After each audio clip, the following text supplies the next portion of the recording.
اعوذ باللہ من الشیطان الرجیم بسم اللہ الرحمن الرحیم السلام علیکم ورحمۃ اللہ وبرکاتہ۔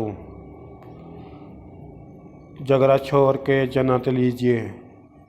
رسول اللہ صلی اللہ علیہ وآلہ وسلم نے فرمایا، میں اس شخص کے لیے جنت کا ایک محل کا ذمہ دار ہوں جو حق پر ہوتے ہوئے بھی جھگڑا چھوڑ دے۔ سبحان اللہ۔ سنن ابی داؤد کی حدیث نمبر 4800 ہے۔ یہ حدیث خود بھی یاد کریں، دوسروں تک بھی پہنچائیں۔ دین کی بات پھیلانا بھی صدقہ جاریہ ہے۔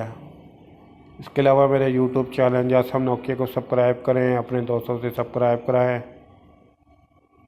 تاکہ میری حوصلہ افزائی ہو سکے اور میں زیادہ سے زیادہ ویڈیو اپلوڈ کر سکوں۔ السلام علیکم ورحمۃ اللہ وبرکاتہ۔